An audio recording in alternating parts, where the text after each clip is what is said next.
श्री रुद्राष्टकम। नमामि शमीशानुनिर्वाणरूपं विभुं व्यापकं ब्रह्मवेदस्वरूपं निजं निर्गुणं निर्विकल्पं निरीहं चिदाकाशमाकाशवासं भजेऽहं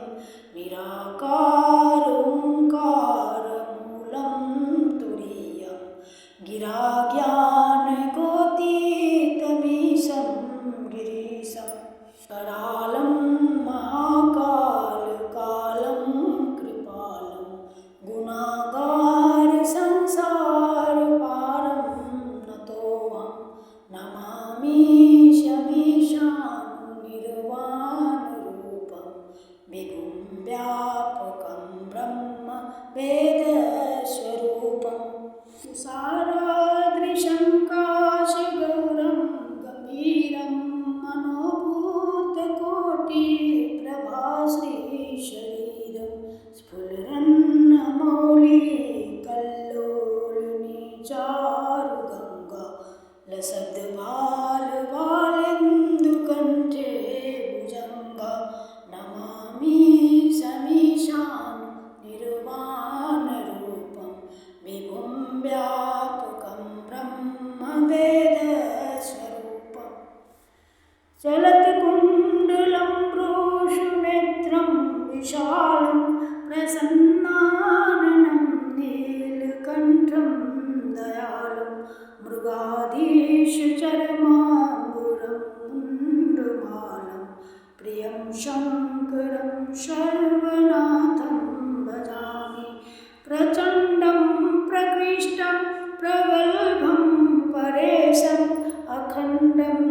अजं भानुकोटिप्रकाशं त्रयशूलनिर्मूलनं शूलपाणिं भजेऽहं भवानीं पतिं भावगम्यं नमामि शमीशानुनिर्वाणरूपं विभुं व्यापकं ब्रह्म वेदस्वरूपं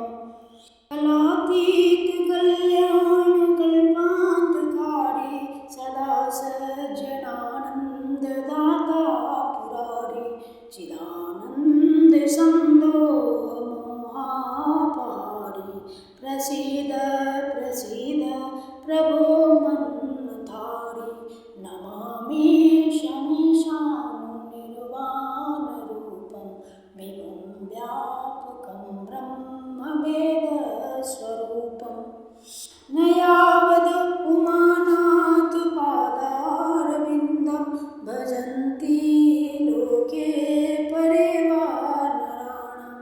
न तावत् सुखं शान्तिसन्तापनाशं प्रसीद प्रभो सर्वभूतादिवासं नमामि शमीशानुनिर्वाणरूपं विभुं व्यापकं ब्रह्मवेदस्वरूपं न जानामि योगं जपं नैव पूजां नतोऽहं सदा सर्वदा शम्भुतुभ्यं जराजन्मदुःखो गतातप्यमानं प्रभो पाह्यापन्नमामि शम्भो रुद्राष्टकमिदं प्रोक्तं विप्रेण हरतोषये ये पठन्ति नरा भक्त्या तेषां शम्भो प्रसीदति।